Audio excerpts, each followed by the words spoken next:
electromagnéticas.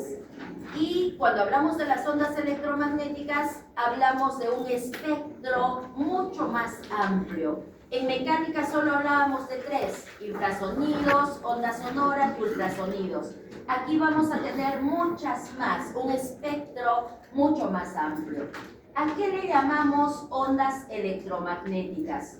Observen, por favor, observen aquí la figura. Esto nos representa a una onda electromagnética. ¿Qué son? Su nombre lo dice. Las ondas electromagnéticas son ondas eléctricas que viajan acompañadas de ondas magnéticas perpendiculares entre sí. Eso es lo importante. Perpendiculares entre sí. Observen aquí. Imaginemos que estas ondas rosadas, miren por favor aquí, esta sería la cresta, valle, si quieren, onda positiva, onda negativa, onda positiva, onda negativa. Imaginemos que estas rosadas son ondas eléctricas puras. Ejemplo de una onda eléctrica pura, lo que tenemos en los tomacorrientes. Cuando ustedes enchufan el celular, lo que hay es un flujo de electrones. Genera un campo eléctrico puro, porque hay movimiento de electrones. Entonces, imaginemos que esta es una onda eléctrica pura. Y las blancas son ondas magnéticas puras. Igual, cresta, valle, onda positiva, onda negativa. Todos han jugado con un imán, ¿verdad? Han puesto en un papel de repente un poquito de tierra y luego han puesto el imán. ¿Y qué sucede? Se van a pegar todo aquello que sea metal. No hay flujo de electrones, pero sí hay un campo magnético, un campo que permite atraer, polos opuestos se atraen. Entonces, si nosotros tenemos en forma perpendicular el campo eléctrico con el campo magnético, ahora estamos hablando de ondas electromagnéticas. El campo de las ondas electromagnéticas es muy amplio. Cuando dijimos ondas mecánicas, las ondas mecánicas se originan del movimiento armónico. Yo tengo que golpear para poder generar la onda mecánica, por ejemplo. Pero en este caso, el origen es otro. Estas ondas electromagnéticas tienen otro origen. ¿De dónde, por ejemplo? Del Sol. El Sol origina ondas electromagnéticas. La interacción que existe en los componentes del Sol va a originar estas ondas electromagnéticas que se van a dispersar por el espacio. ¿Quién más origina ondas electromagnéticas? Los átomos, el núcleo de los átomos. La corona, cuando saltan los electrones de un nivel a otro nivel, también se originan ondas electromagnéticas. Esto es lo que vamos a estudiar en este tema. Las características que tienen las ondas electromagnéticas son iguales a las de las ondas mecánicas. Es decir, si nosotros hablamos de este espacio, a ese espacio, ¿qué le decimos? Amplitud, perfecto. Si medimos desde este punto, todo esto hasta este punto, ¿eso qué se llama? Si medimos, ¿qué se llama? Y todavía les dije, los médicos tienen que saber eso. No se pueden olvidar de eso. ¿Longitud de onda? Longitud de onda, perfecto. A todo esto, la unión de la cresta con el valle, ¿qué se le dice? Ciclo. Ciclo. Si yo mido el tiempo que demora en producirse todo esto, periodo. Y si yo cuento cuántos de estos se producen en un segundo, Frecuencia. ¿De acuerdo? Frecuencia. Son las mismas características.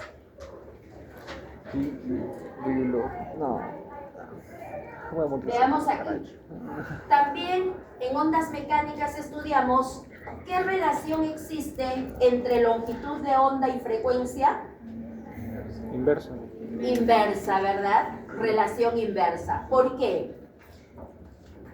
Si las ondas son muy grandes, ¿cuántas vamos a contar en un segundo? Poquitos. Pocas. Y si las ondas son muy pequeñitas, ¿cuántas vamos a contar en un segundo? Muchas.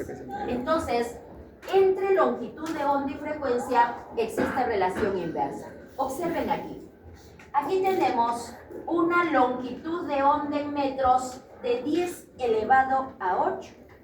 Si nosotros decimos 10 elevado a 8, esto es así, ¿no? 2, 3, 4, 5, 6, 7, 8. Eso es 10 elevado a 8 metros. Miren esa longitud de onda. Son ondas gigantes, supergigantes, que llegan hasta la estratosfera, esas ondas grandes, grandísimas. Si nosotros tenemos esta longitud de onda, ¿cuántas ondas vamos a contar en un segundo? Una. Es tan grande que para que se produzca todo el ciclo, vamos a necesitar un segundo. Vayamos a este extremo. Esta longitud de onda es 10 a la menos 14 metros. O sea, ¿de qué estamos hablando? 0,1, 2, 3, 4, 5, 6, 7, 8, 9, 10, 11, 12, 13, 1. Metros. Miren ustedes. 0 punto y etcétera de ceros, punto. Ondas tan pequeñitas que nos permiten contar 10 a la 24. Miren, 10 a la 24, me voy a cansar poniendo ceros. 10 a la 24 ciclos en un segundo. Miren la diferencia. Aquí contamos uno solo, porque son gigantes. Aquí contamos muchísimos, 10 a la 24 ciclos en un segundo, porque son muy pequeñitas. ¿De acuerdo? Entonces es la relación inversa. Por cultura general, ustedes se van a aprender este orden. Porque aquí están en orden todas las ondas que son importantes que las estudiemos. A todas estas las vamos a poner en un solo grupo. A todas estas le vamos a decir ondas de radio y televisión. Ondas de radio y televisión. Miren, las ondas de radio y televisión son ondas grandes. Son ondas grandes. ¿De acuerdo? Estamos en este lado donde la longitud de onda es mayor y la frecuencia es menor. Después de las ondas de radio, aquí le vamos a aumentar una microondas. Creo que utilizamos, ¿no? Microondas. Después de microondas, infrarrojo, luz visible, ultravioleta, rayos X y rayos gamma. Por cultura general, tenemos que saber ese orden. No les estoy diciendo que en el examen les voy a preguntar cuál es la longitud de onda de los rayos X. No les voy a preguntar eso. Pero sí les puedo preguntar que comparen uno con otro. Que comparen, que yo les diga, por ejemplo, ¿cómo es la longitud de onda de microondas comparado con ultravioleta? ¿Cómo es la longitud de onda de microondas? Más grande. Mayor. Longitud de onda de ultravioleta, menor. ¿Cómo es la frecuencia de microondas? Menor. Si saben que es inverso. Menor. ¿Y cómo es de ultravioleta? Mayor. Así que sepamos comparar. Por cultura general lo tienen que saber. Entonces, repitiendo otra vez el orden. Comenzamos. Ondas de radio y televisión. ¿Qué sigue? ¿Qué sigue? A ver, los quiero escuchar. Que el director de la escuela escuche que estamos haciendo clases. A ver, repita. Comenzamos. Ondas de radio y televisión, microondas, infrarrojo, ultravioleta. ¿Cómo que ultravioleta? Infrarrojo. Luz Luz visible. ¿Qué sigue? ultravioleta, Rayos X, rayos gamma y rayos cósmicos. Hasta aquí nomás, hasta rayos Gamma. Ay, a ver ese pechito. Ya, otra vez. No nos escucharon ni siquiera en el salón de al lado. A ver, otra vez. Ondas. De madre, televisión, microondas, infrarrojo, luz visible, rayos ultravioleta, rayos X, rayos gamma y rayos cósmicos. Perfecto. Ya está. Muy bien. Los rayos Ese gamma. es el espectro de las ondas electromagnéticas. Pero ahora, ¿qué le vamos a agregar? Además de estudiar longitud de onda y frecuencia, le vamos a agregar el efecto general. El efecto general. ¿Y cuál es el efecto general? El efecto general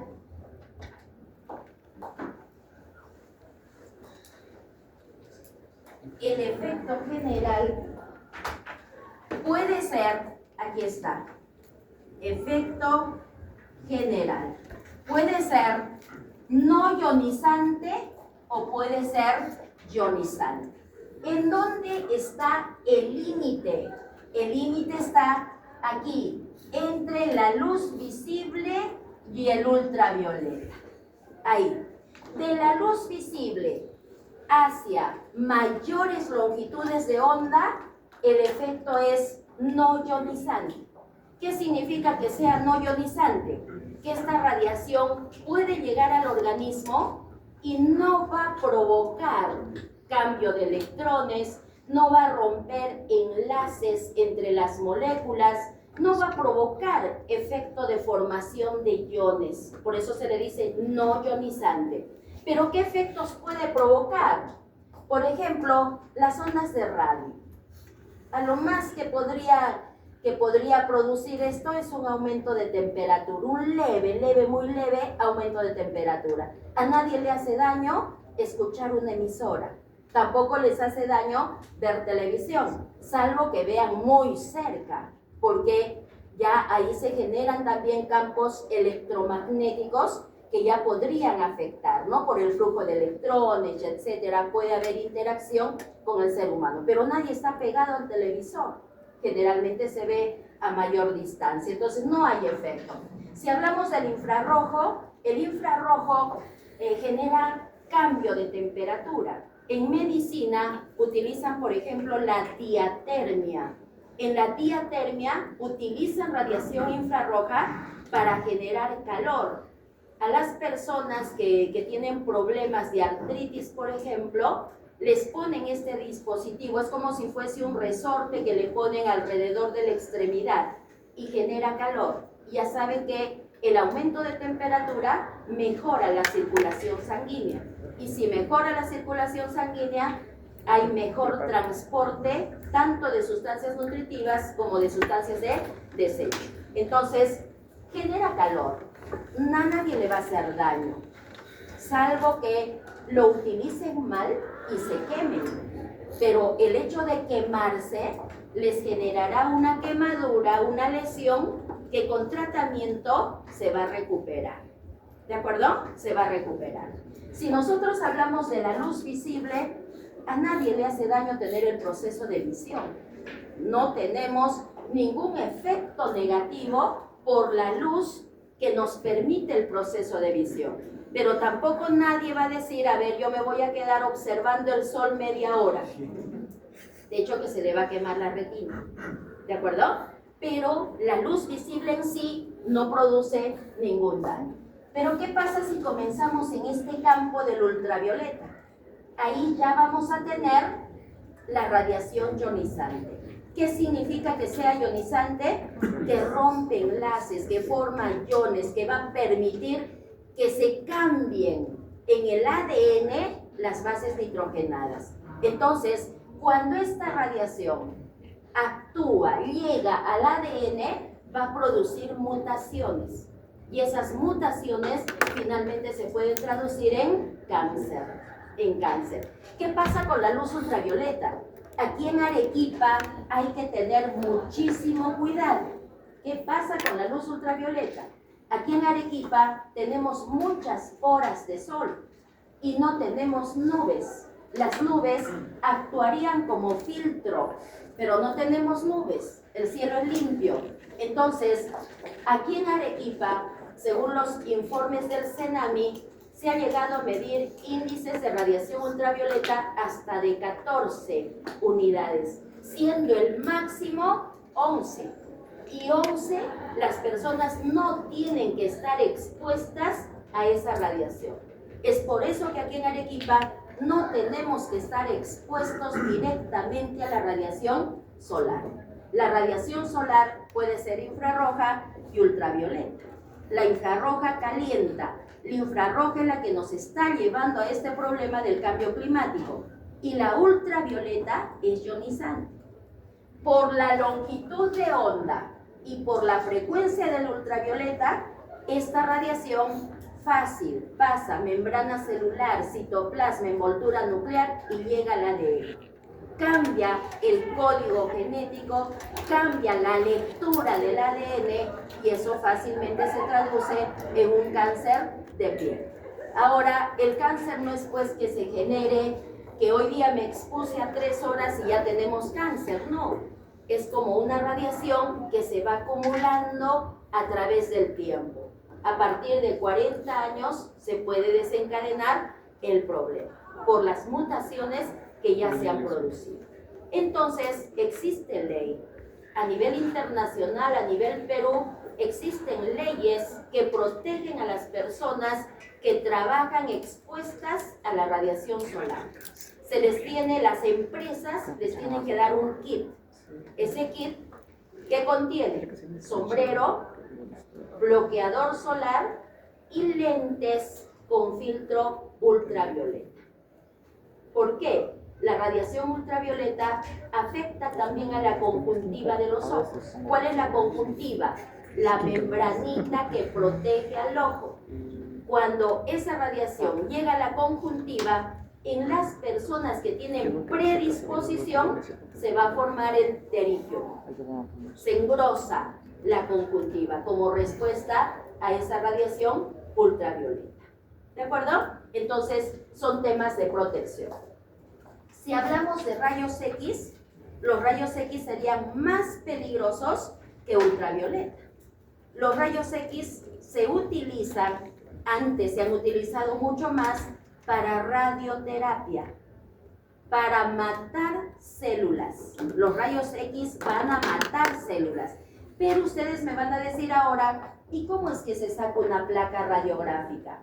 Es que para sacar la placa radiográfica utilizan poquita intensidad de rayos X, que normalmente no hace daño a las personas. Pero tampoco una persona se va a sacar todos los días una placa radiográfica.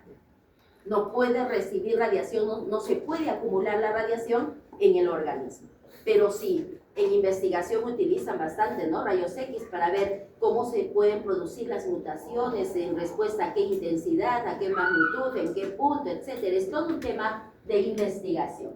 Y si hablamos de los rayos gamma, son mucho más peligrosos todavía. Los rayos gamma, con seguridad, van a matar células. A las personas que tienen cáncer, las someten también a radioterapia, específicamente para poder matar células.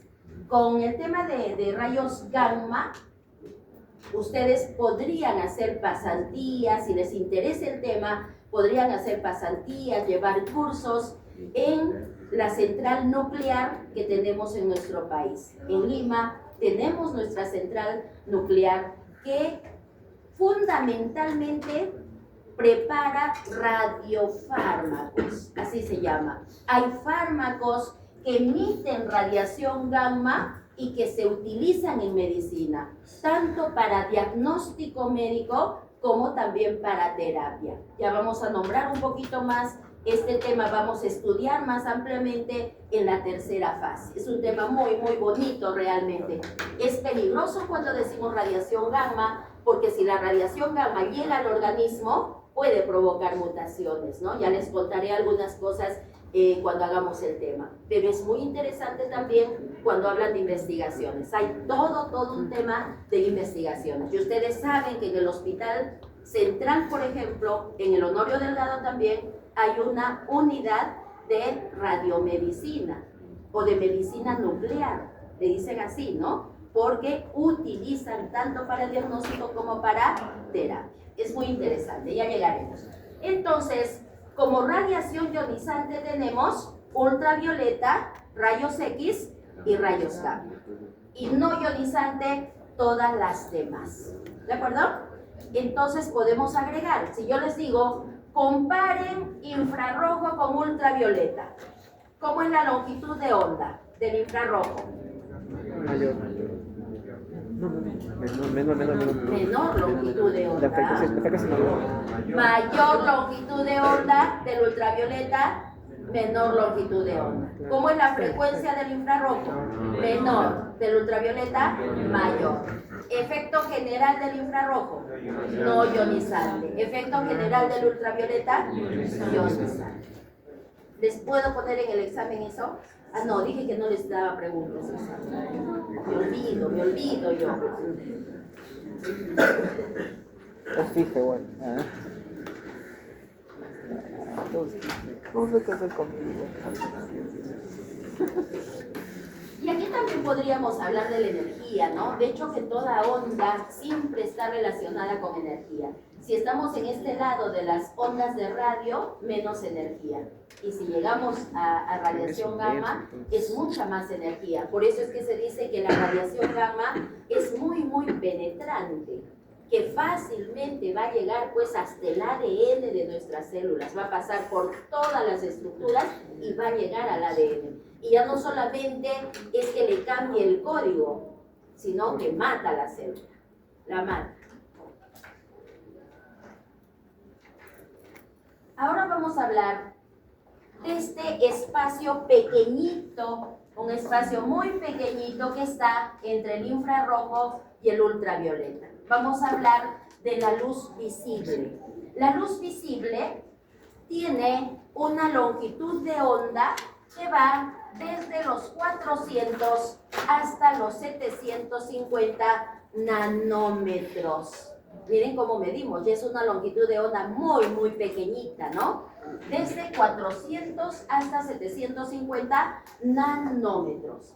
Esta luz visible, entonces, está constituida por varias longitudes de onda. Y como decimos que es visible, nuestros ojos van a traducir las longitudes de onda en un determinado color. La longitud de onda se va a traducir en un determinado color.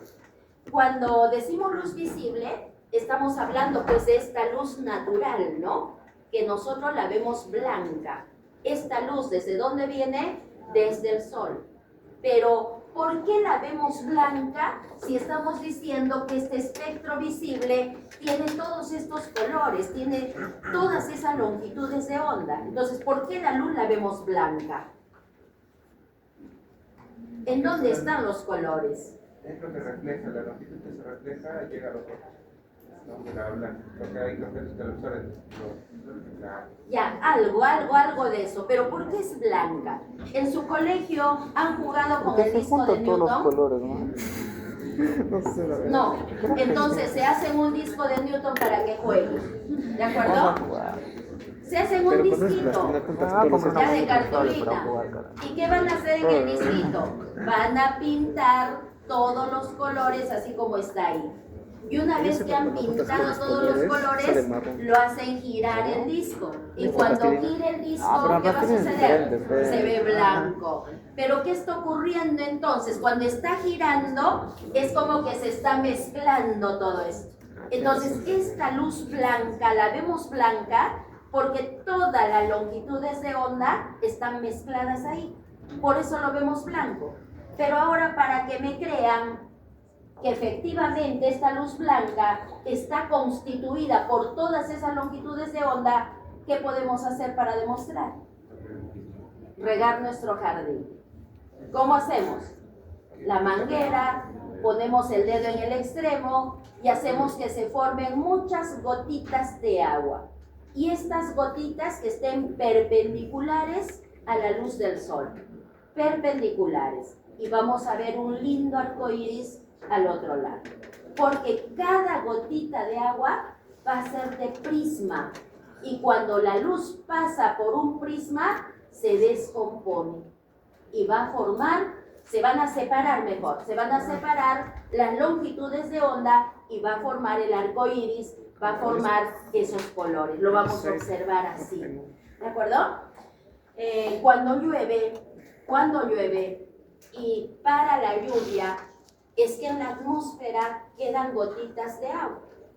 Y si nosotros decimos entre comillas, sale el sol, ¿qué va a suceder? La luz pasa por esas gotitas y es que vemos esos lindos arcoíris, ¿no? Vemos los lindos arcoíris. Se ha descompuesto la luz. ¿Quedó claro? Entonces ya sabemos cómo componer y cómo descomponer la luz. Eso está demostrado. Pero les pregunto, ¿y por qué nosotros observamos amarillo? ¿Y por qué vemos rojo? ¿Y por qué azul? ¿Por qué? ¿Qué es lo que sucede?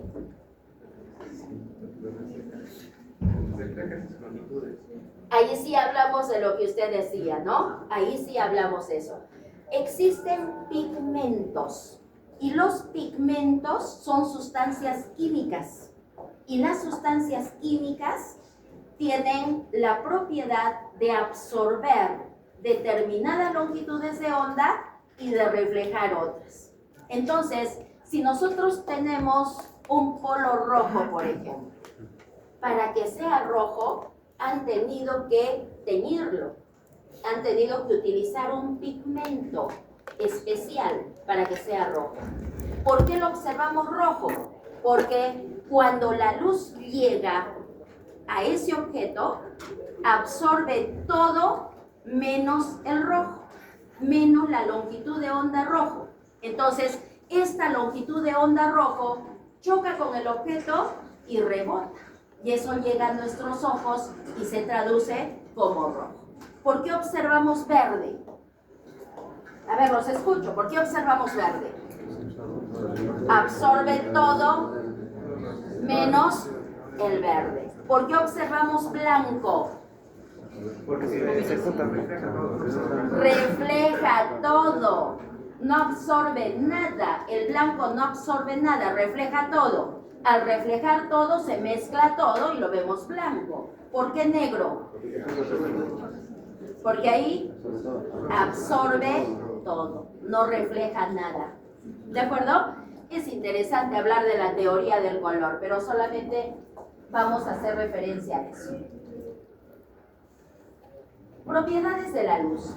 Estas propiedades ya las hemos estudiado cuando hemos hablado de ultrasonidos. Ya lo hemos estudiado, pero vamos a repetir otra vez. Primera propiedad, reflexión de la luz. ¿Cuándo se va a producir reflexión? Cuando tengamos dos medios de diferente densidad. Por ejemplo, el medio 1 aire y el medio 2 un espejo. Aire y espejo, dos medios de diferente densidad. La luz incidente va a viajar en línea recta mientras esté en un mismo medio. Por ejemplo, en el aire, luz incidente. Encuentra la interfase, por ejemplo, el espejo, y cambia de dirección. Y se forma el rayo reflejado. Rayo incidente, rayo reflejado. Podemos dibujar una línea perpendicular al espejo y le vamos a decir normal. Podemos medir este ángulo y este ángulo. Ángulo de incidencia, ángulo de reflexión. Los dos ángulos tienen que ser iguales. Eso es reflexión. Tal vez en el laboratorio han jugado con esto, ¿no? El espejo, la luz láser, y han visto la reflexión. Pregunto, el objetivo de estudiar esto finalmente es hablar del proceso de visión. Pregunto, ¿la reflexión será importante en nuestro proceso de visión? ¿Sí o no? Sí. ¿Por qué sí? No me van a decir porque estamos estudiando. ¿Por qué sí? Cuando la luz llega a nuestros ojos, ¿tiene que entrar toda la luz a nuestros ojos? No. Entonces, En la córnea, que es la primera capa que tenemos en nuestros ojos, es el primer lente que tenemos en nuestros ojos, en la córnea se va a reflejar. Va a llegar luz y se va a reflejar. No puede entrar toda la luz a nuestros ojos. Entonces, tenemos toda una estructura que finalmente permite que ingrese la luz que necesitamos para el proceso de visión. La luz natural. Por eso es que cuando estamos con el celular frente a nuestros ojos, nos limita, ¿no? Nos dice, cuidado, mucha luz es peligroso. Entonces, debe haber una determinada cantidad de luz que entre a nuestros ojos. ¿De acuerdo? Eso es la reflexión. Y la otra propiedad es la refracción de la luz. ¿Qué ocurre en la refracción? Aquí en la refracción también necesitamos dos medios. Medio 1, aire, y el medio 2, en este caso, el agua. Dos medios de diferente densidad. Cuando la luz incidente está viajando por el aire y encuentra la interfase, se va a poder reflejar, pero también va a poder pasar al segundo medio. Y cuando pasa al segundo medio, se le dice rayo refractado. ¿Por qué se refracta? El rayo refractado ha tenido que cambiar de dirección. ¿Por qué se refracta? ¿Por qué? Por el cambio de velocidad.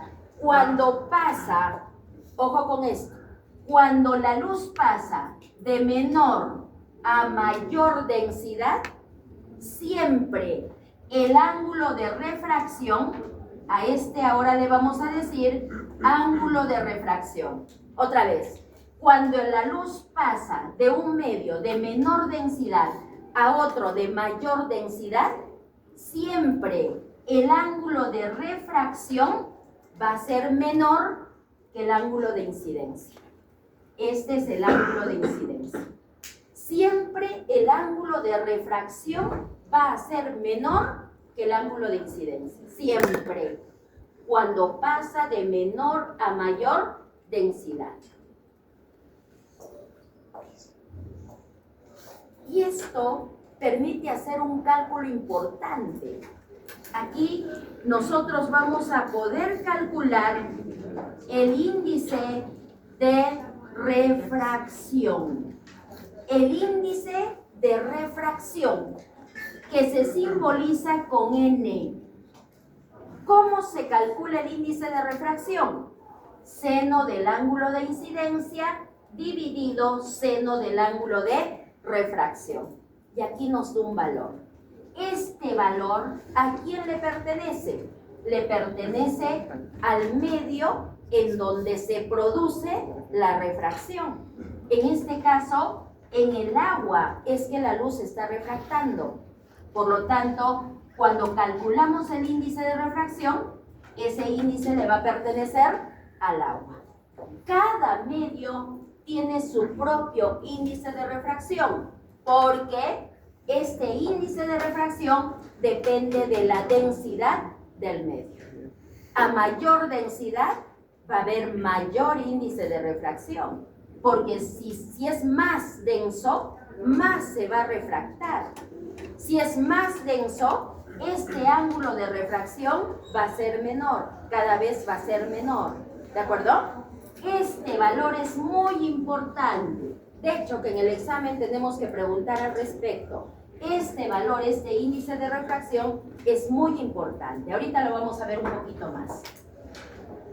Esto se puede experimentar en el laboratorio, ¿no? Poner una probeta con agua y luego una luz láser. ¿Qué va a suceder cuando la luz entra al agua? Vemos como que se dobló, ¿verdad? No sigue en línea recta. Realmente, ¿qué sucedió aquí? Se refractó. ¿Por qué? Porque hay diferente velocidad. Aquí hay una velocidad de la luz y aquí hay otra velocidad. La densidad del medio hace perder velocidad a la luz y por eso se refracta. Aquí tenemos un prisma. La luz visible al entrar al prisma se refracta y separa las longitudes de onda. Aquí estamos descomponiendo la luz visible.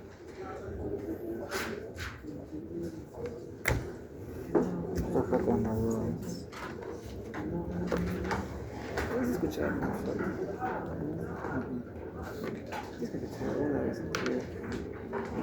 Pero con esto es así. La trayectoria del rayo luminoso, cuando pasa por diferentes medios, no es en línea recta. Repito, la trayectoria del rayo luminoso cuando pasa por diferentes medios de diferente densidad no es en línea recta. ¿De qué va a depender? De los índices de refracción. Entonces yo les puedo decir, por ejemplo, dibujen la trayectoria del rayo luminoso si pasa por el aire que tiene un índice de refracción de 1. Siempre el aire va a tener un índice de refracción de 1. Luego del aire pasa a un medio A que tiene un índice de refracción de 1,33. Luego pasa a un medio B que tiene un índice de refracción de 1,42. Y luego pasa a un medio C que tiene un índice de refracción de 1,20. Dibuje la trayectoria del rayo luminoso. ¿Lo podemos hacer? ¿Sí? ¿Cómo lo hacemos? ¿Cómo lo hacemos? Para dibujar la trayectoria, lo primero que tenemos que hacer es dibujar una línea normal. Porque lo podemos hacer comparando solo dos medios a la vez. Entonces, voy a trabajar con aire y con el medio A. Dibujamos una línea normal entre los dos. Y luego el rayo incidente, que puede estar en cualquier lado este rayo incidente, ¿no? Luego dibujo el rayo incidente. Sabemos que aquí está el ángulo de incidencia.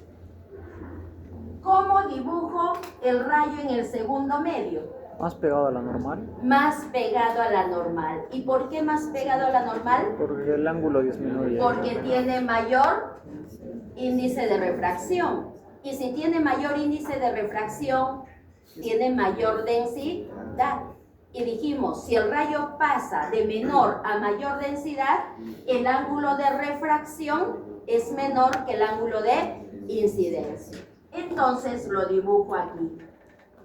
Este es el ángulo de refracción, llamémosle 1. Ángulo de refracción 1. Se ha refractado, ha cambiado de dirección, no ha seguido en línea recta. ¿De acuerdo? Muy bien. Pero hay que seguir dibujando. Y ahora tendré que comparar A con B.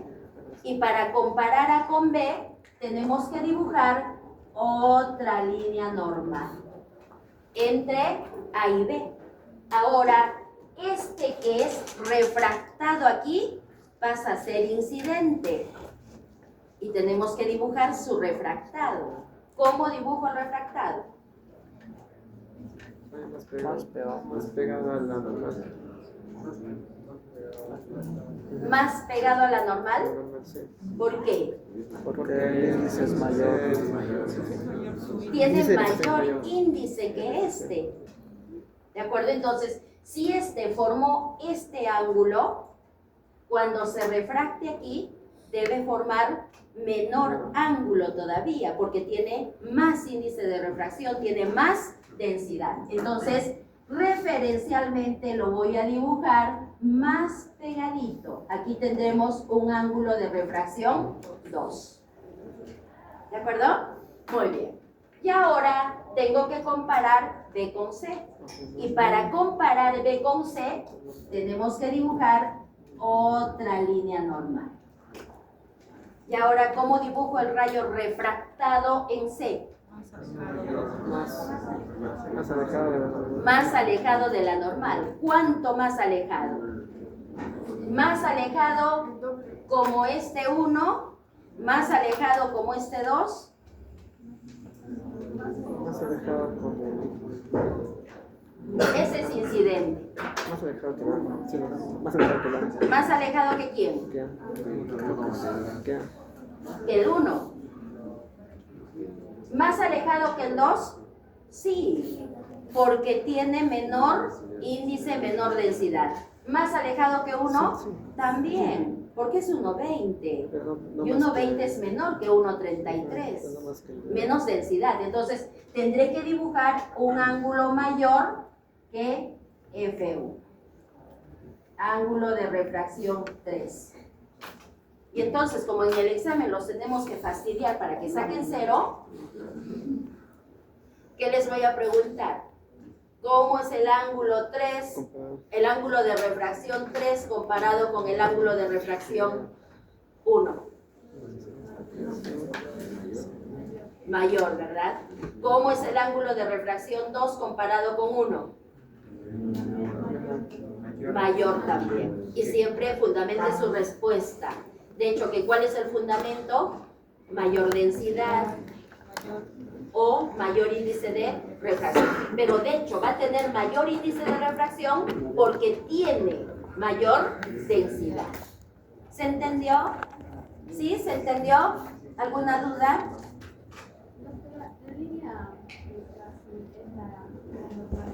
Claro, todas las azules son normales. Y para cada 2 medios tenemos que pintar una normal para que nos sirva de referencia cómo hacer el gráfico. Si no dibujamos una línea normal, no entendemos. ¿De acuerdo? Entonces en el examen sí tienen que estar las líneas normales. ¿Estamos de acuerdo? ¿Sí? Muy bien. Y ahora, ¿para qué hacemos esto? A ver, díganme. ¿Para qué hacemos esto? Es muy importante. ¿Por qué?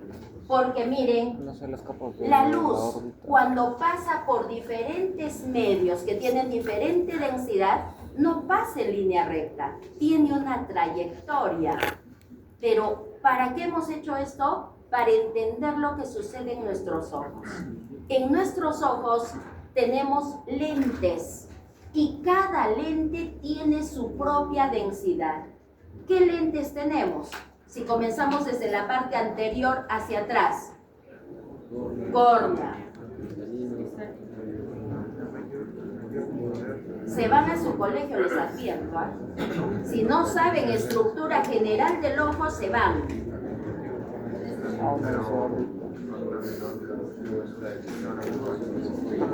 Anatomía de colegio. ¿Qué pasó? Cómprense un ojo de res del mercado y comiencen a hacer disección y ver toda la estructura. Es una maravilla ver eso. Ya, ¿cuál es la estructura del ojo? Me voy a sentar, ya, para esperar. Saca el Holly, saca el Holly. Ya, córnea. Primer lente muy importante, la córnea. ¿Quién está detrás de la córnea? Un medio líquido. Humor acuoso. ¿Quién está detrás del humor acuoso? Cristalino. ¿Quién está detrás del cristalino? El humor vítreo.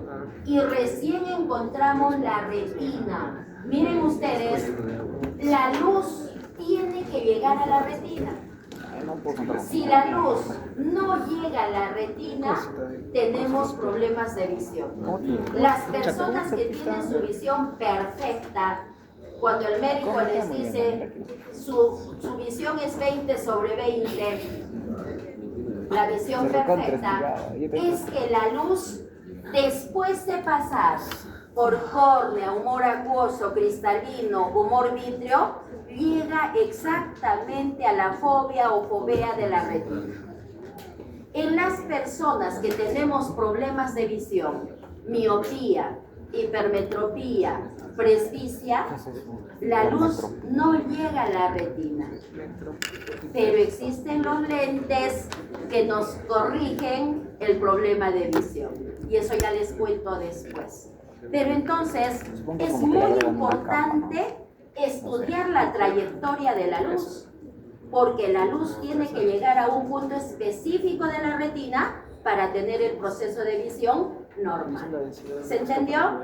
¿Sí? Muy bien. Entonces, cuando estudiamos el ojo, aquí está, aire, siempre el índice de refracción del aire es 1. Para el agua, 1,33. Una solución de cloruro de sodio, 1,54. Lógico que va a depender de la concentración de cloruro de sodio para hablar del índice. No todas las concentraciones va a ser igual.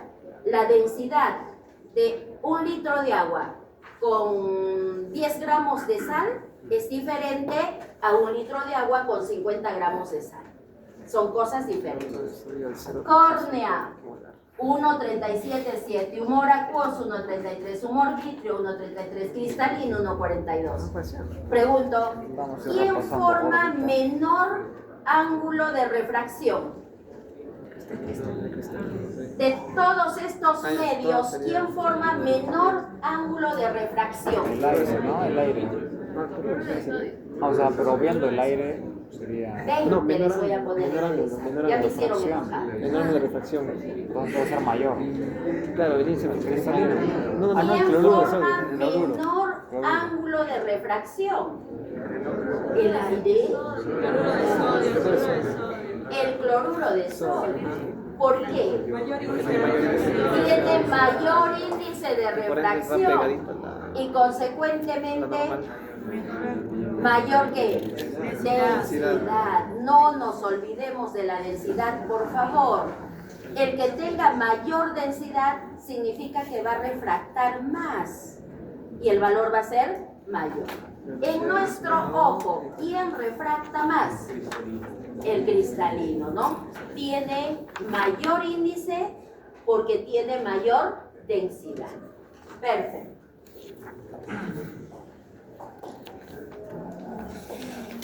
Esto viene en el examen sí o sí. ¿Cómo? No sabemos. Perdón, pero bien. Pero si lo saben hacer así, no van a tener problemas de responder lo que les pregunte. ¿De acuerdo? No van a tener. Pero sí tienen que tener como base que si el índice de refracción es mayor, es porque hay mayor densidad en ese medio. Si se acuerdan de eso, no tienen ningún problema. Ojo que no es que me voy a vengar en el examen y les voy a poner re difícil. No, no es así. Yo no me voy a inventar cosas que no les estoy diciendo. Todo está relacionado con lo que les estoy diciendo. Yo quiero que sepan lo que les estoy diciendo y que lo sepan para siempre, porque es la cultura general del medio. ¿De acuerdo? No me voy a inventar otras cosas. No es así, chicos. Yo los quiero muchísimo y ya saben que yo quiero que tengan buenas notas, pero sabiendo, no con trampas. ¿De acuerdo? Eso es lo que... Aguanto foto. Bien. Ahora veamos este tema que es muy bonito. El principio físico de la endoscopia. Se supone que ya han preparado su exposición, ¿verdad? ¿Quién está exponiendo endoscopía? Ahora nadie.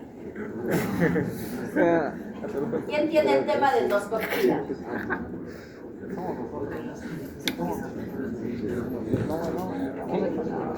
¿No han hecho sus exposiciones?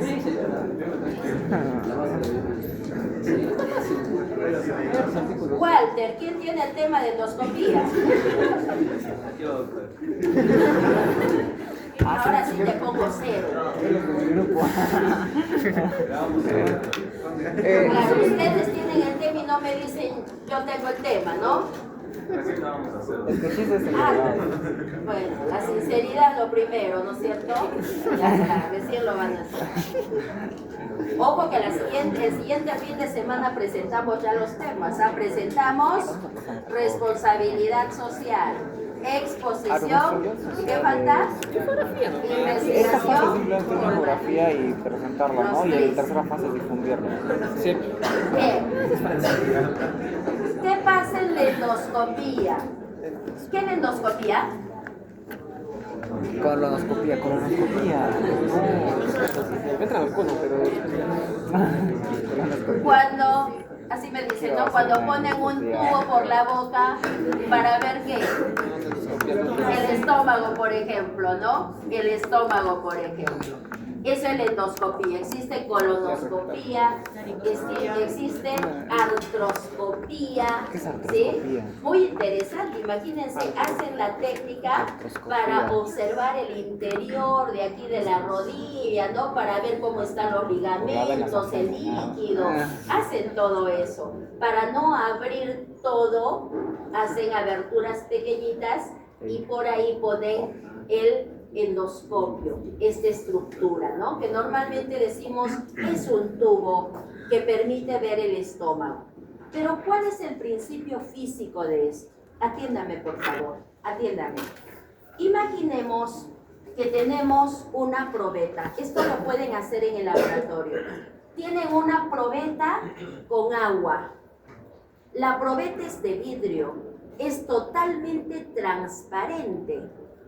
Y entonces, si ponen una luz láser y la ponen en un punto específico, ¿qué van a observar?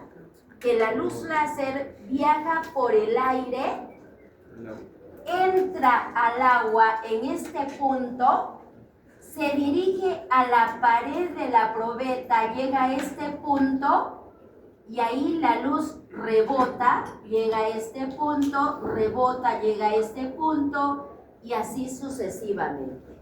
Yo les pregunto, si es una probeta de vidrio totalmente transparente, ¿por qué no sale la luz por ahí?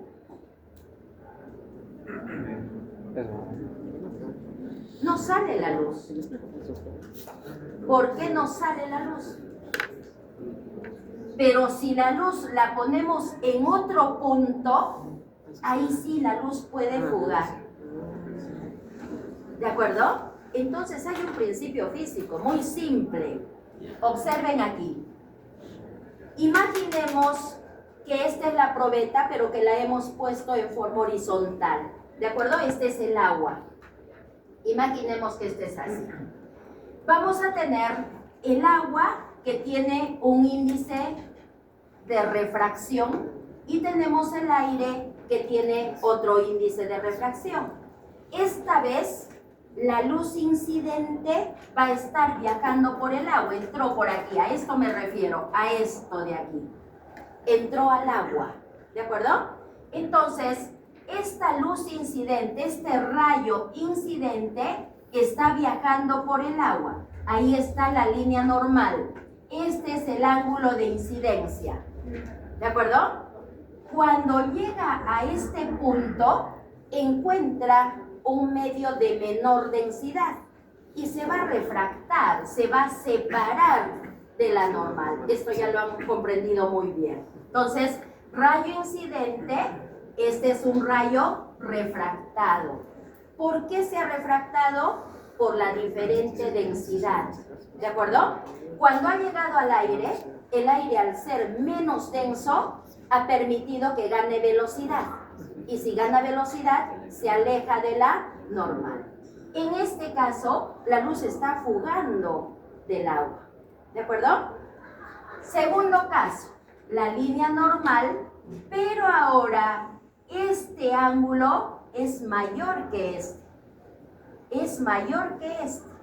A este ángulo le vamos a decir ángulo crítico. Tiene un valor, ángulo crítico. Este rayo incidente que está viajando por el agua, formando este ángulo crítico, cuando encuentre la interfase, se va a refractar. Pero ahora miren cómo se refracta. Exactamente paralelo a la línea del agua. Exactamente paralelo a la interfase agua-aire. ¿Cuándo logramos que ese rayo refractado coincida con la interfase agua-aire? Cuando está colocado formando el ángulo crítico. Tercer caso, el rayo incidente tiene o forma un ángulo de incidencia mayor que el ángulo crítico. Y cuando forma un ángulo de incidencia mayor que el ángulo crítico, cuando encuentra la interfase, ¿qué sucede? Se refleja. Se refleja totalmente. ¿Y por qué decimos que se refleja?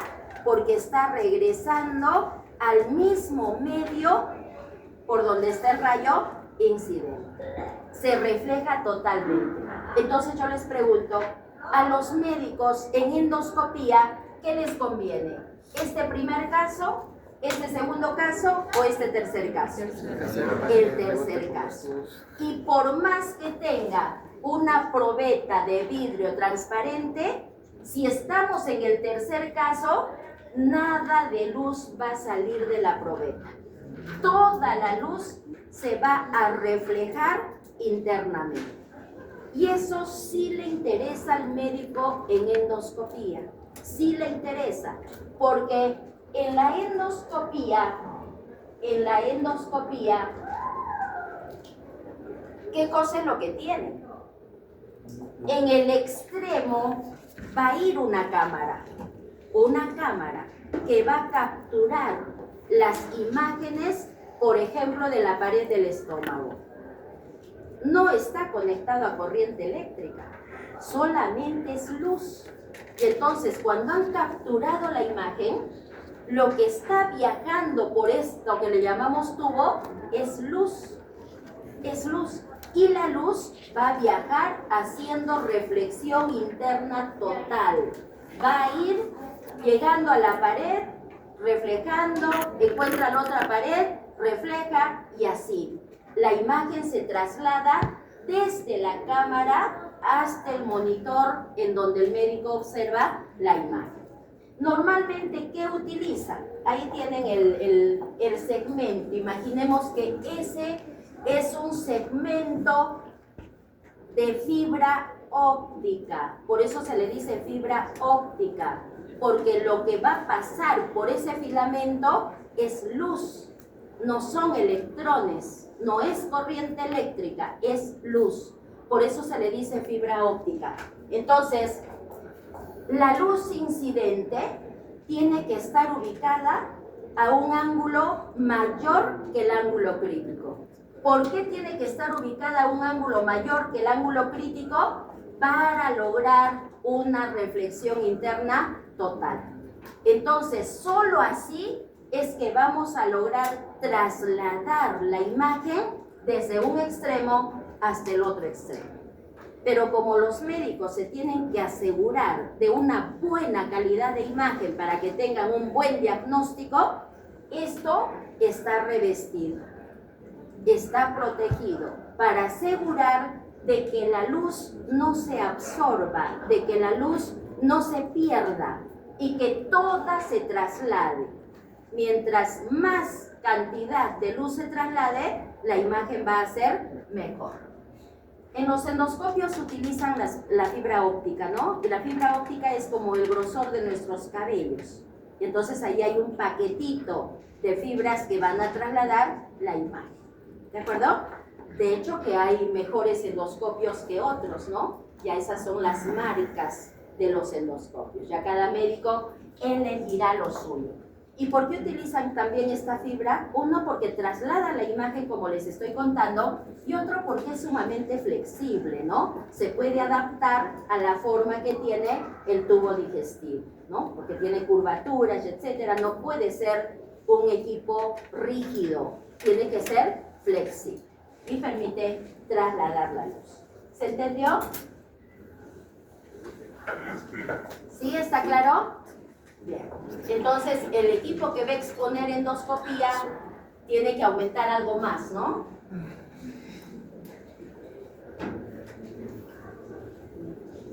Láser. Los médicos también utilizan la luz láser, ¿no? Ampliamente utilizada en medicina, ampliamente utilizada en medicina. La utilizan, por ejemplo, para disminuir, digamos así, las cicatrices, ¿no? Los queloides, para borrar tatuajes, el láser lo utilizan como bisturí también, ¿no? También lo utilizan como bisturí. El láser también lo utilizan en la cirugía refractiva, cuando quieren solucionar problemas de visión, ¿no? Problemas de astigmatismo, de miopía, también lo utilizan. El láser bastante lo utilizan en dermatología, ¿sí? Y entonces, el láser que utilizan para una cirugía refractiva no va a ser igual al láser que utilizan, no sé, para una depilación permanente, no es igual. Utilizan diferentes magnitudes, diferente intensidad, diferente cantidad de energía. Pero, ¿cómo se genera el láser? Para exponer también utilizan láser, ¿no? Los punteros láser. Pero nunca jueguen con un puntero láser enfocando al ojo del compañero. Porque si esa luz láser llega a mucha intensidad a la retina, la va a quemar la retina. Entonces, no es broma, ¿no? No se debe jugar. A veces por jugar se andan enfocando la luz láser al ojo del compañero. Y eso no puede ser, es muy riesgoso. Entonces, ¿cómo se genera la luz láser? ¿Cómo se genera? Y la luz láser es visible. La luz láser tiene una longitud de onda que estimula nuestra retina, es visible. Hay luz láser rojo, hay luz láser verde también, ¿no? Ahora, ¿por qué es rojo? ¿Por qué es verde? ¿Por qué? ¿Cómo se genera la luz láser? Esto es lo que queremos explicar aquí.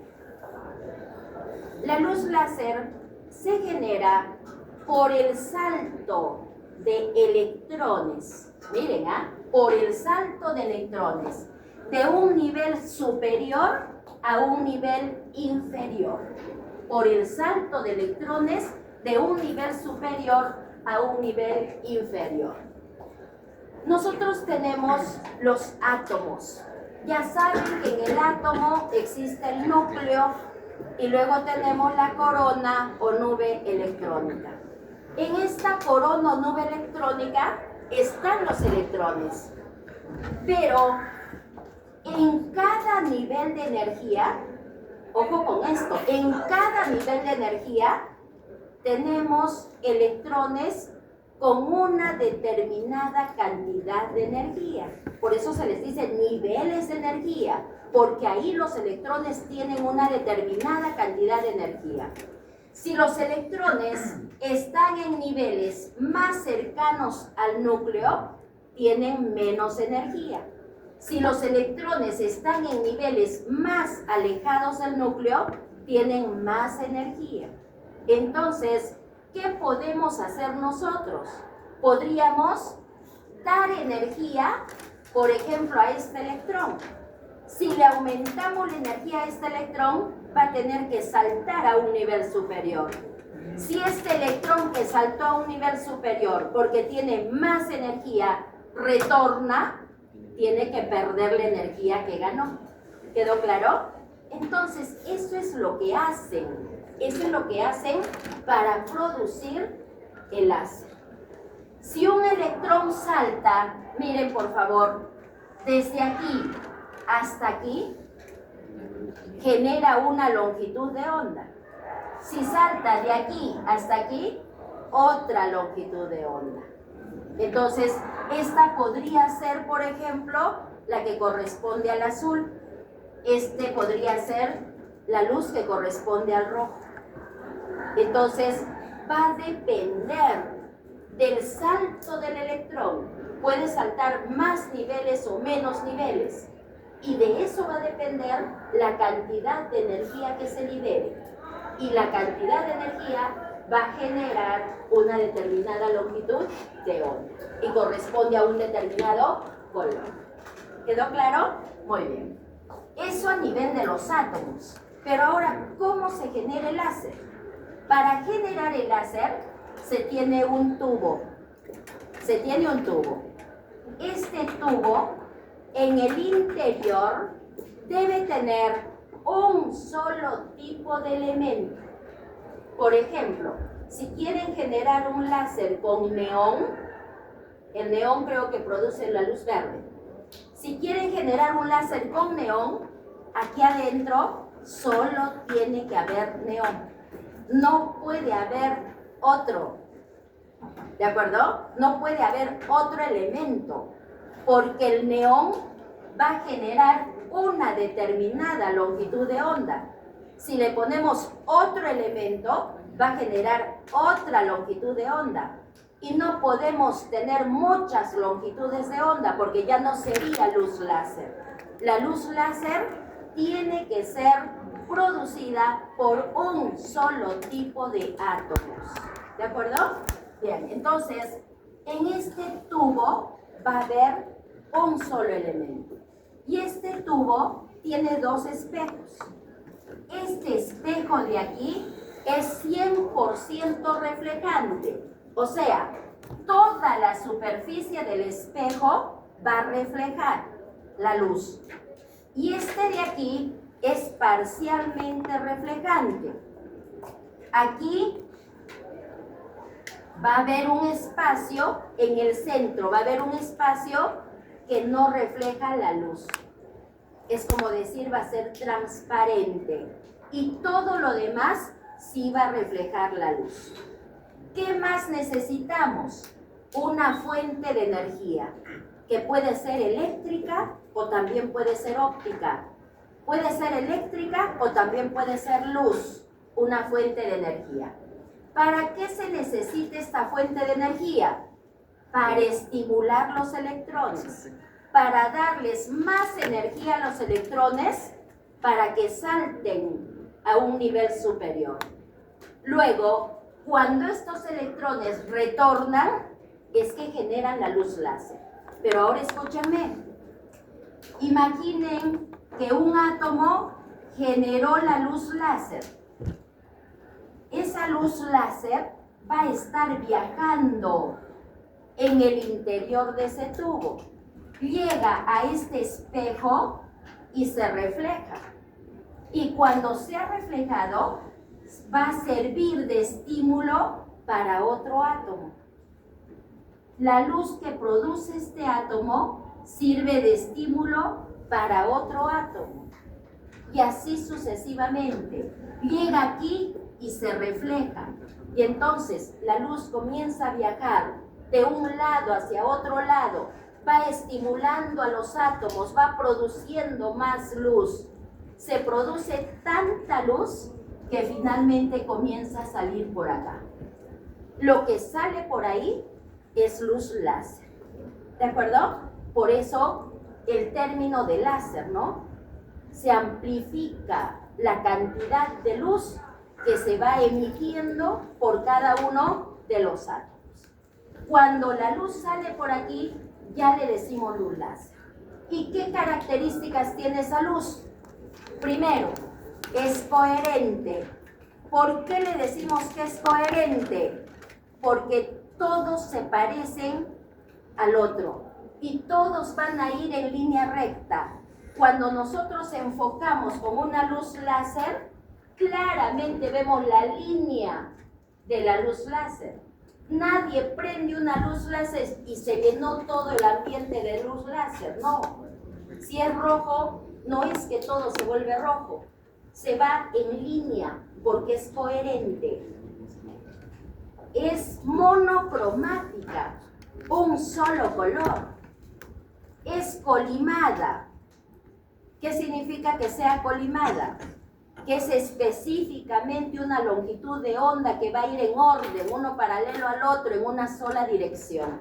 Entonces, estas características de la luz láser se deben a que en este tubo se tiene un solo tipo de elemento. Y ese único tipo de elemento va a producir una sola longitud de onda. Por eso decimos es coherente, es monocromático, un solo color. ¿Qué pasa si mezclamos átomos? Habría diferentes colores. Y si son diferentes colores, ya no iría en línea recta, se va a dispersar. Cada uno seguiría su propia dirección. ¿Quedó claro? Y esta luz que sale de aquí, los médicos lo pueden medir. Lo pueden medir por intensidades, por magnitud que necesitan para la función que quieran cumplir. ¿Se entendió? ¿Sí? Muy bien.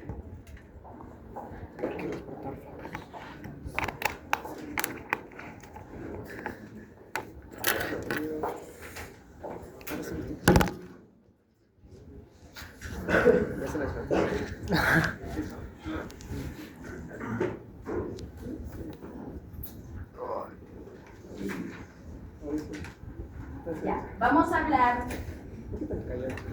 10 minutitos más para poderles tomar el examen. Vamos a hablar de sistemas ópticos.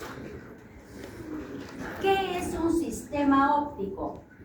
Todo sistema óptico siempre va a formar imágenes a partir de un objeto en presencia de luz.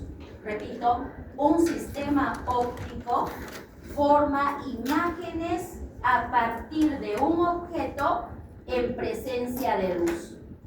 ¿Nuestro ojo será un sistema óptico? ¿Qué dicen? ¿Nuestros ojos son sistemas ópticos? ¿Por qué lo dudan? ¿Forman imágenes o no? Claro que sí. Si no formamos imágenes, no tendríamos visión. ¿De acuerdo? Entonces, nuestros ojos sí son sistemas ópticos. Repito, un sistema óptico forma imágenes a partir de un objeto en presencia de luz. Toda imagen debe tener tres características. Debe tener una característica por ubicación. Y por ubicación, las imágenes pueden ser reales o pueden ser virtuales. Por ubicación. Debe tener característica por dirección. Y por dirección, las imágenes pueden ser derechas o invertidas. Para poner la dirección de la imagen, nosotros tenemos que comparar, imaginemos que este es el objeto y esta es la imagen. Nosotros tenemos que comparar la imagen con el objeto, si tiene o no tiene la misma dirección. En este caso decimos la imagen es derecha. Pero ¿qué pasaría si este animalito estuviese con las patitas hacia arriba? Sería invertido. ¿Se pueden formar imágenes invertidas? Sí. Ya vamos a explicar después. Y finalmente, por tamaño. Y por tamaño, las imágenes pueden ser grandes, iguales o pequeñas. Otra vez tenemos que comparar con el objeto. En este caso, esta imagen, ¿cómo es comparada con este objeto? Igual, es de igual tamaño. ¿De acuerdo? Muy bien. No les puedo decir ahora cuándo es real, cuándo es virtual, porque depende del sistema óptico. Para cada sistema óptico, yo les voy a explicar cómo se forman las imágenes.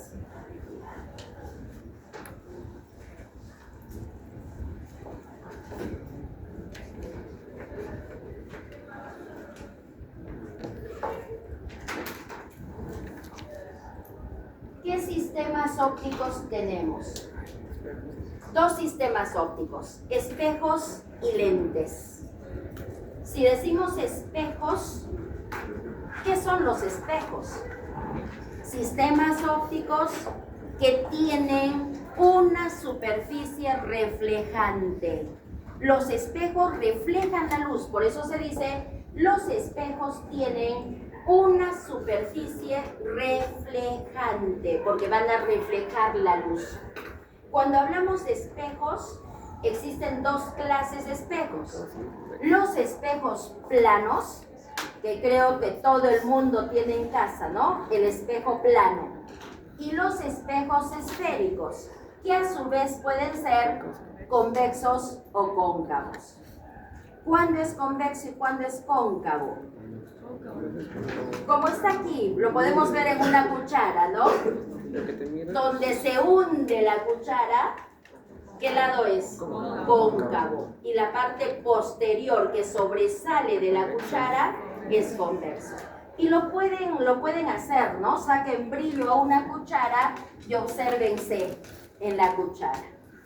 En un lado se van a observar normales, pero más pequeñitos, ¿no? O sea, igual que el objeto.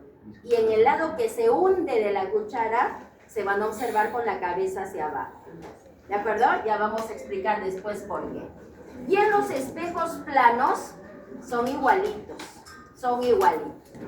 Esto solo para que lo tengan de referencia. No vamos a profundizar en este estudio de los espejos. No. Pero para que conozcan sí.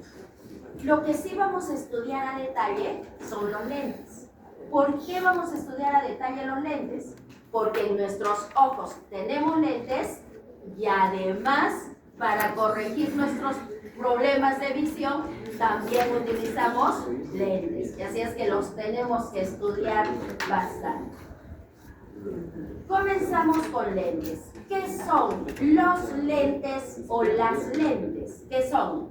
Sistemas ópticos. Son sistemas ópticos que tienen dos superficies refractantes. Son sistemas ópticos que tienen dos superficies refractantes. Si decimos refracción, ¿qué significa? Cambio de dirección.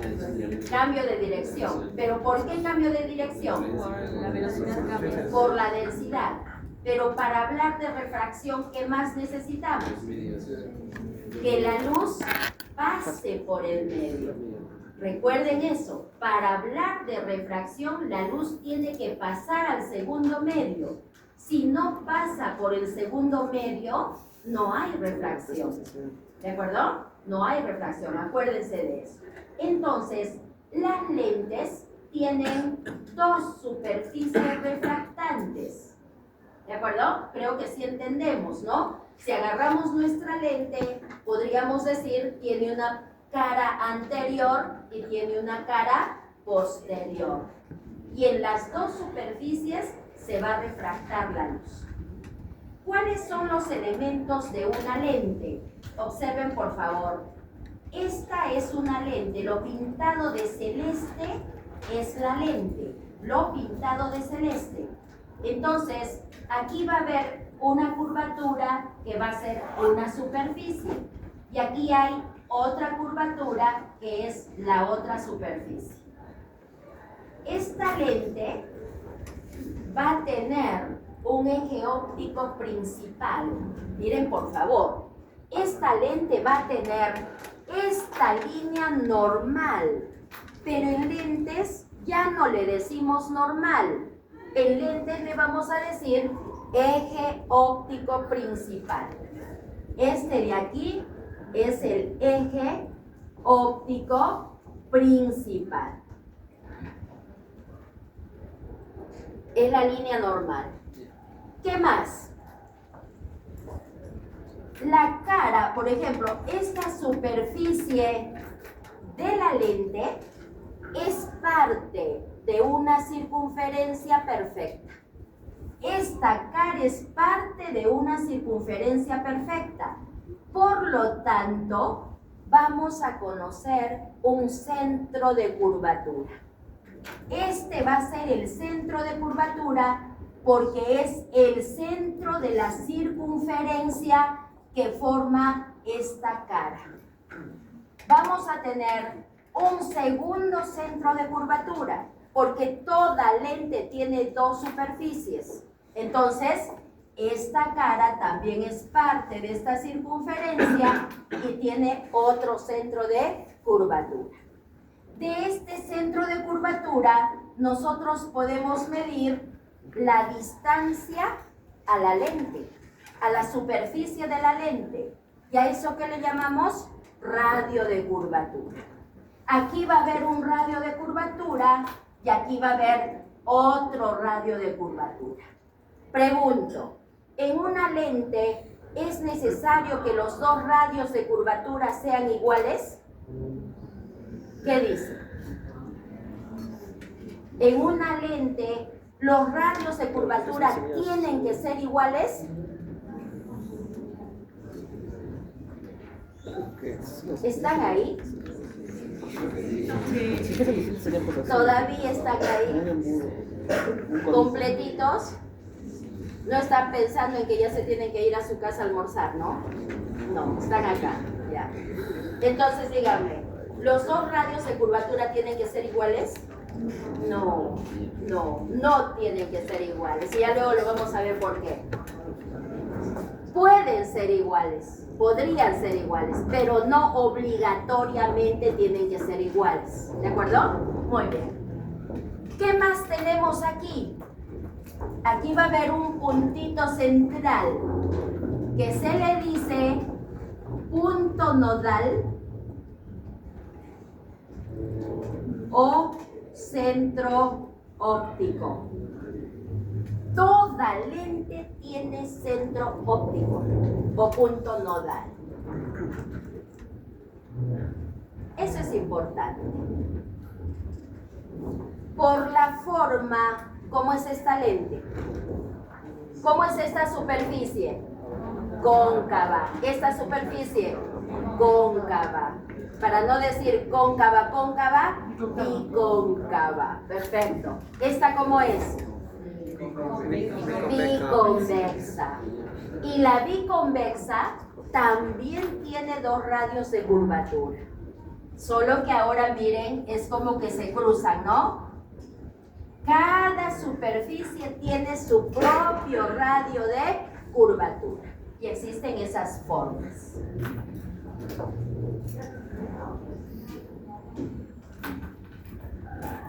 Clases de lentes. Clases de lentes. Y miren qué pasa, siempre pasa. En el examen a veces les pregunto clases de lentes y algunos me responden bifocales, photogray y etc. Eso no tiene nada que ver con nuestro tema. Lo estamos haciendo en clases. Si alguien me responde eso, lo voy a publicar, nombres y apellidos, en todos los pabellones lo voy a publicar, grande. ¿De acuerdo? Grande. Porque lo digo en clase, lo explico, está en las diapositivas, lo hacen en prácticas y responden eso, no puede ser.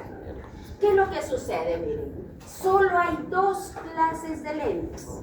Una clase se llama divergente o negativo y la otra clase se llama convergente o positivo. Primera clase, divergente o negativo. Cuando una lente es divergente o negativa, es lo mismo. Miren, aquí tenemos una lente. Para las lentes tenemos que poner dos zonas. A esta zona de donde va la luz, a esta zona en donde estaría el objeto, se le dice que es la zona virtual. A la zona en donde se refracta la luz, a la zona en donde se debería formar una imagen, a eso le decimos zona real. ¿Por qué a esta zona le decimos zona real? Porque la real función de una lente es que la luz pase y en este lado se refracte. A esto yo le puedo decir antes de la lente y a esto le puedo decir después de la lente. Si nosotros utilizamos lentes, lo que estaría aquí es delante de la lente. Aquí está el objeto, de aquí va la luz a la lente. Cuando la luz pasa a la zona real, porque se tiene que refractar. Si la luz no pasa, no veríamos nada. La lente no nos serviría, ¿de acuerdo? Entonces, esta es la zona virtual y esta es la zona real. La luz va a ir de aquí. Estos son los rayos incidentes. Todos van paralelos. Así llega la luz a nuestros ojos. Toda la luz paralela. Un rayo a otro rayo. Cuando pasa la lente, se refracta. Y miren cómo se refracta. Se separa del eje óptico. Por la forma que tiene la lente, se separa del eje óptico. Por esto le decimos divergente, porque los rayos luminosos refractados se separan. Por eso es divergente. ¿Y por qué es negativo? Aquí tenemos un punto que se llama foco. ¿Qué cosa es el foco? Anótenlo, por favor. El foco es el punto de intersección de los rayos refractados. Repito, el foco es el punto de intersección de los rayos refractados. Observen aquí. Este rayo refractado, todos son rayos refractados. Esta es la zona real. Pregunto, aquí en la zona real, ¿los rayos refractados tendrán un punto de intersección? No, nunca. Pero lo tenemos que buscar, porque todo sistema óptico tiene foco. Entonces, ¿qué hacemos? Los retrocedemos, prolongamos hacia atrás y aquí encontramos ese punto de intersección. El foco es virtual. En esta clase de lentes, el foco es virtual. Podemos medir esta distancia centro óptico foco y a eso se le dice distancia focal. A esto se le dice distancia focal y lo estamos simbolizando con F. Distancia focal. ¿Por qué se le dice negativo? Porque esto es como si fuese la recta numérica. El centro es 0. Hacia aquí es positivo y hacia aquí es negativo. Por lo tanto, la distancia focal tiene signo negativo. ¿Por qué se le dice divergente? Porque separa los rayos. ¿Por qué se le dice negativo? Porque el foco está ubicado en la zona virtual y permite medir una distancia focal negativa. ¿De acuerdo? Muy bien. ¿Qué formas de lentes son divergentes o negativas? ¿Qué formas de lentes son divergentes o negativas? La bicóncava, la plano-cóncava y la convexo-cóncava. Estas tres hacen esto. Hacen divergencia de los rayos refractados. Los tres modelos. Y finalmente, la otra clase de lentes es la convergente opositiva.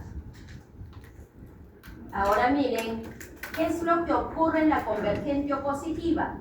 Los rayos incidentes van a hacer convergencia en la zona real. Por eso se le dice convergente opositiva, porque los rayos refractados todos se van a unir en un solo punto que es el foco y tiene ubicación real. Convergente porque se acercan al eje óptico principal. En este caso, ¿cómo es la distancia focal? Positiva, ¿no? Positiva. ¿Qué formas de lentes son convergentes o positivas? La biconvexa, la plano-convexa y la cóncavo-convexa. Ahora ustedes me van a decir, aquí tengo cóncavo-convexa, aquí también tengo cóncavo-convexa. ¿Qué quiere decir? Que la cóncavo convexa es cualquiera, divergente o convergente. No. ¿Cuándo la cóncavo convexa va a ser divergente? Cuando primero es negativa. No pueden decir cuando la primera cara es convexa, no. Porque una lente, cuando ustedes tienen una lente, escúchenme bien esto, la pueden enfocar por ahí o la pueden enfocar también por acá. Y la lente tiene una sola función. No es que digan ustedes, si le enfoco por acá, encontró primero la cara cóncava y va a ser divergente. Y si le enfoco por acá, encontró primero la convexa y va a ser convergente. No. Por donde le enfoquen, la función ya es una sola.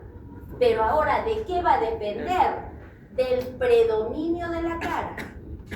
Va a depender del predominio de la cara. Miren, si yo tengo una lente así, es cóncavo convexa. Pero ¿qué cara está predominando? ¿Qué cara es más pronunciada? La convexa.